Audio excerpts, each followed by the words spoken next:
When you're feeling down, what do you do? Do you put on your favorite song to lift your mood? Or do you pick a song that kind of meets you in the space that you're at? A lot of us have this behavior when we are feeling big emotions.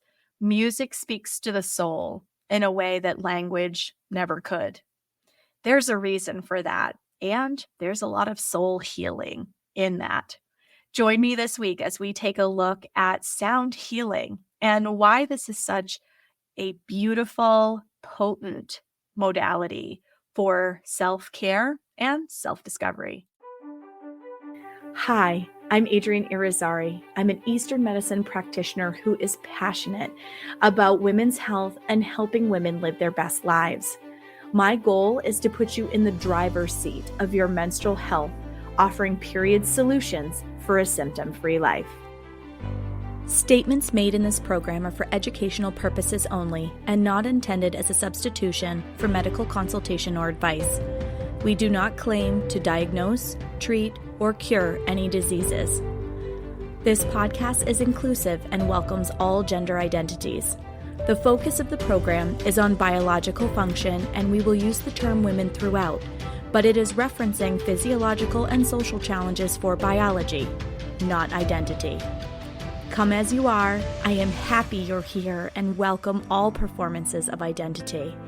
I hope you find something helpful in this show.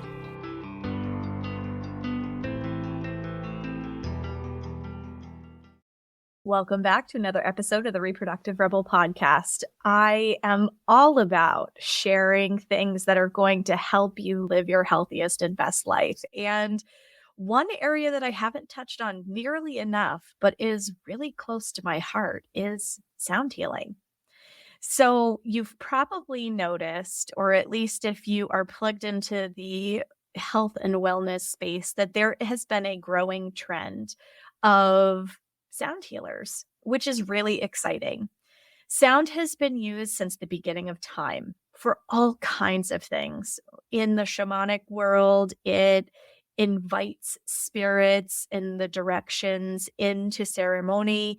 It is used to help dispel evil spirits. It helps with the grieving process. It helps with the healing process, emotionally and physically. So there has been this understanding all throughout history that, well, the history of humankind anyway, that sound has healing capabilities.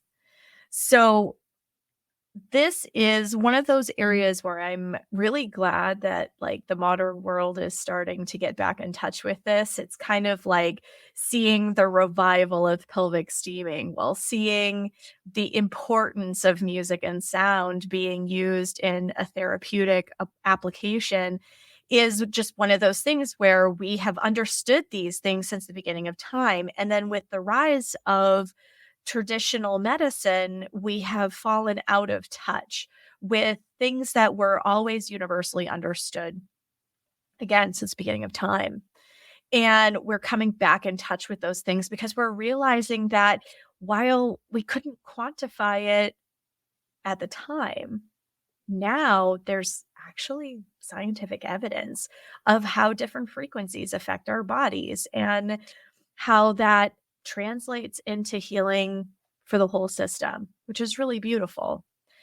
So I was drawn to sound as a healing modality, well, over 10 years ago now, I would say, although I didn't actually start using it in practice full time until more recently. It always appealed to me. Most of us have a connection with music. So if you still your body and quiet your mind and you think about those moments in your life where you have been heartbroken, or you've been really excited, or you've maybe even been to a sporting event. Okay. So this is brought in at a subtle level, right? Music moves us. We meet wherever we are with that same frequency. So in the sporting event example, Think about all the music they play. They don't play things that are slow and sad. No, because they want to pump up the crowd and they want the crowd to be enthusiastic and cheer and yell and with gusto support the team that they came to see, right? So they choose music that is uplifting. Its frequency has a motivating, uplifting, energizing effect on the system. We might not directly think about it, but we tap our feet, we move our bodies because the music is usually something kind of dance related, right? That makes you want to dance. Think about listening to music that you're sitting still and you can't help it. Maybe you're listening to music at your desk and like you find yourself bobbing your head, right? Like that kind of thing. Music, frequency, our body knows this.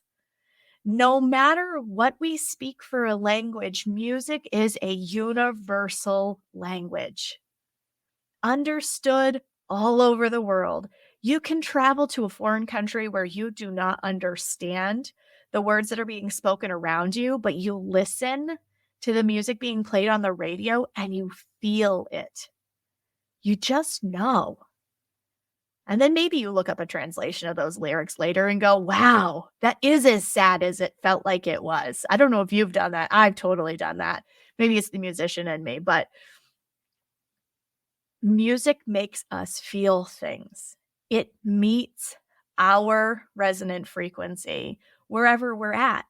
So it's like when we're sad and we listen to that sad heartache kind of music, right? We're meeting how we're feeling with the music that's coming out of our AirPods or however you're choosing to listen to your music. It's meeting you where you're at. You can use music to pull yourself up out of dark spaces. You can use it as a level of comfort to meet you where you're at. If you think about how music makes us feel and emotional imprinting connects us to moments in our lives.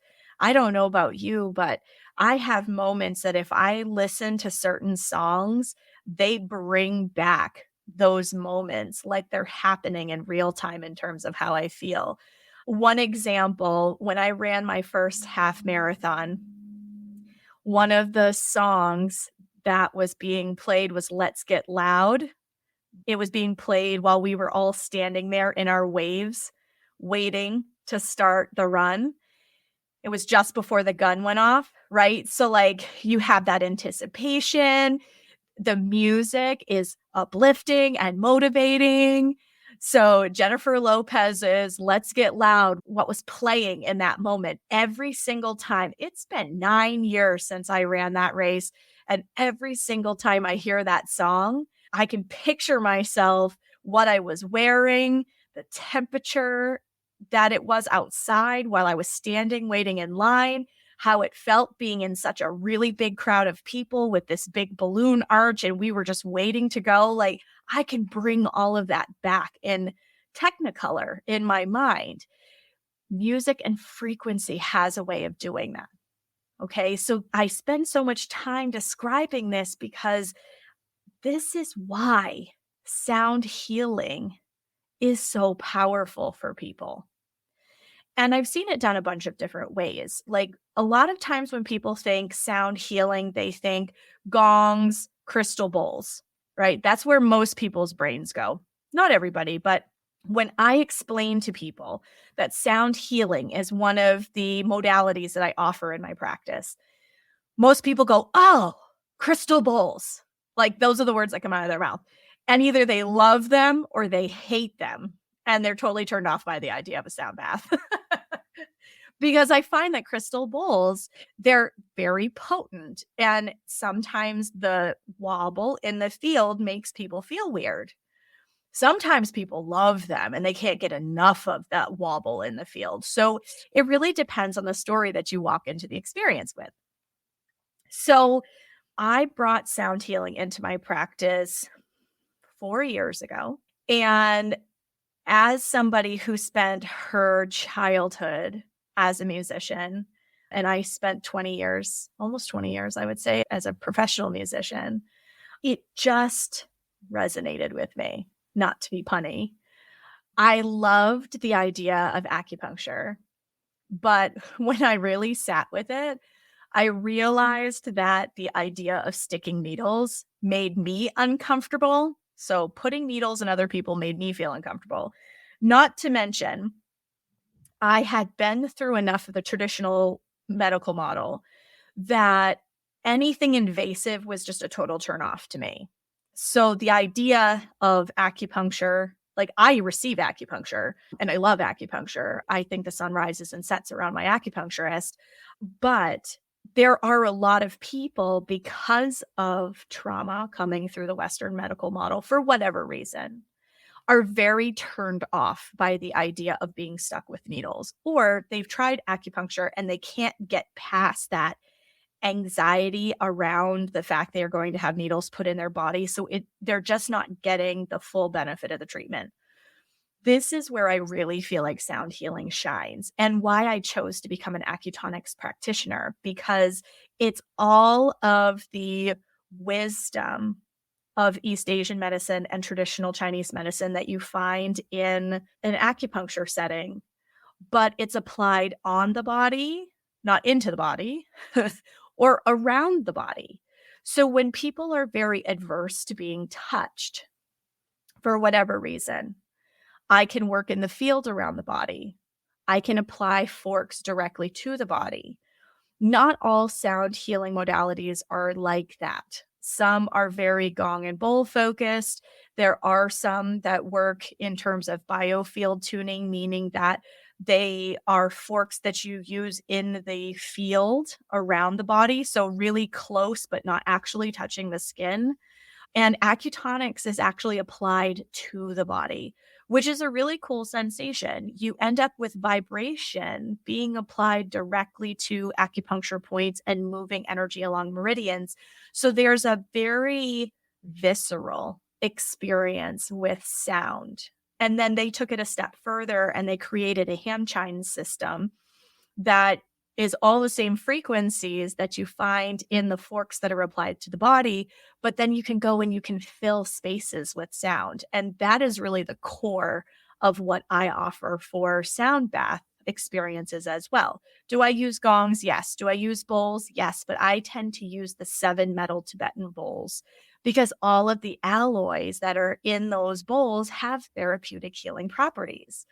So a lot of how I approach this comes from a lot more of a shamanic kind of angle, where what you're using for tools, the composition of what you're using for tools, all brings and delivers therapeutic healing properties to the body, which is really cool. So this modality really appealed to me because it was non-invasive. Everything in my practice is non-invasive because let's face it, we have too much that goes in the body, on the body, around the body.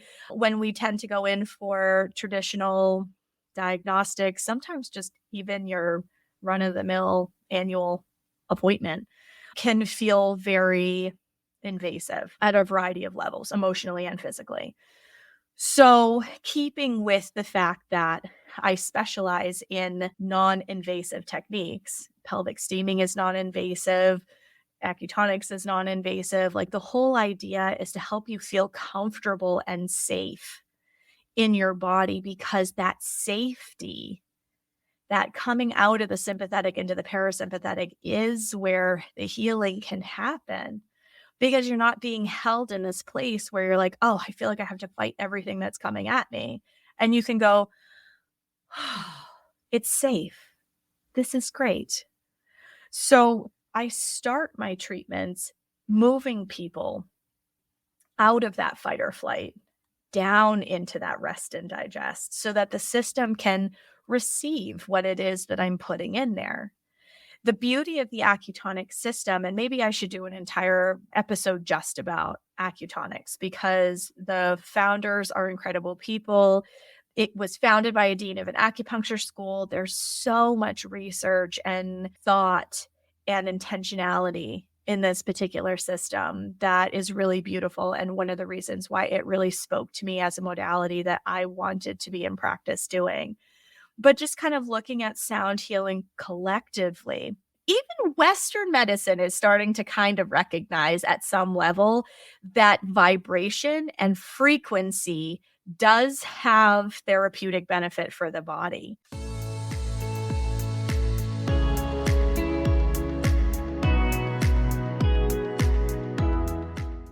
Did you know that you can actually supercharge your productivity? It's true. If you learn to work with your phases of your cycle instead of against the phases of your cycle, you actually become somewhat of a force of nature, not to be punny. Join me on March 21st at 6 p.m. Eastern Standard Time for Cycle Productivity Secrets. I want to give you the 411 on how your cycle works, the gifts that you are given in terms of your productivity and your health in each of these phases, and how you can become a superpower planning your workflow with the phases of your cycle. The link to enroll is in the show notes. And now, back to the show. I mean, I just think about in college, I was starting to have a lot of trouble with tendonitis in my shoulder. Like I said, I was a musician. I played violin. That repetitive motion really got to me after a while when I was playing professionally and, playing shows at night and trying to complete all my playing conducting requirements during the day. It really took a toll on my shoulders, particularly my right shoulder. So they would put the steroid gel. Okay, so anybody who's listening to this that's Western trained, I'm probably going to totally butcher what the actual technical terms are because, again, I'm not a Western practitioner, but they would put a steroid gel on my shoulder and then they would use frequency in the wand and they would deliver the steroid cream through vibration and frequency down into the joint itself to try to deal with the inflammation that I was battling in my shoulder. Again, cannot remember for the life of me the technical term, but that was how it was delivered. There was frequency being used to deliver the medication to the spot that I was having issues. So there are aspects of the traditional model that do understand that frequency has a positive effect on the body. When you're looking at it in terms of sound healing, it's like communicating with the body in the language that it knows innately, which I think is really cool. When I apply forks to people's bodies, I can tell where they are stuck in their system. And when I say stuck, they might have pain there. They might have a lot of muscle tightness there without even asking the person, because the forks buzz differently in my hands when I'm at points on the body where things aren't moving smoothly. So Chinese medicine, for example, understands pain as something not moving effectively in the body. It could be emotions. It could be energetic. It could be that fluids are not moving appropriately through a particular area, or it could be a combination of both. So if things aren't moving really well in the system, it's going to literally create a different response in terms of applying frequency to it. It's going to be met with a dissonance. So the fork in your hand starts to vibrate almost like friction against that particular spot on the body. And it tells the practitioner, oh, hey, here's an area maybe I should ask more questions about, or here's an area that we need to do a little bit more work on. Sometimes I'll put bowls on that part of the body and I'll strike the bowl until the bowl starts to vibrate the way it's supposed to, meaning that there aren't any muted tones. It doesn't sound like somebody keeps putting their hand on the bowl and muting its expression. Sometimes you're missing overtones. So when you play, particularly a Tibetan bowl, you're going to hear the note that the bowl was designed to play, but then you're going to hear other pitches that kind of float in over the top of it. Those are called overtones. And there aren't many when somebody is hung up in a particular area, whether they're experiencing physical pain or they're just really tight, like when you get like neck tension or maybe your low back feels really tight and you're having a hard time to touch your toes. That's when I see quite a lot. Then I see that quite a lot right around people's periods, right? So as you're in the late stages of the luteal phase and things aren't moving quite as well because you're right on the brink of your period starting, for example, that particular part of the body can be kind of problematic. So it's not uncommon for me to take a smaller Tibetan bowl with a little bit deeper pitch to it and put it right on the low back and just keep tapping it while I'm working on other parts of the body, because that vibration in that spot helps to break up any stagnation. It helps to move anything that's not flowing smoothly through that particular area.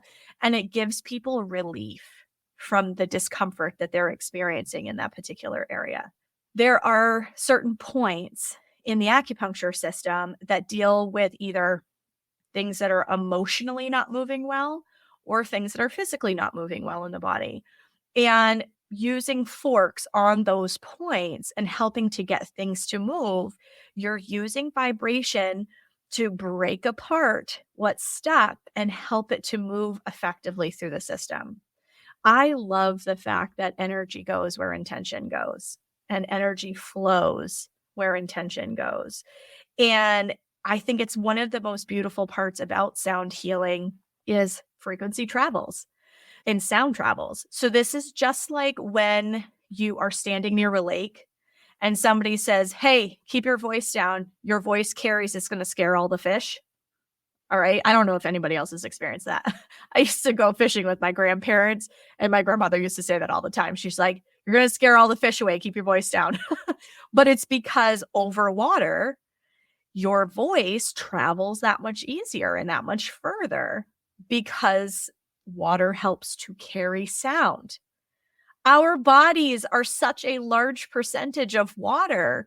Apply a little bit of vibration to the body, it travels, man, all through the system. It speaks to the whole system.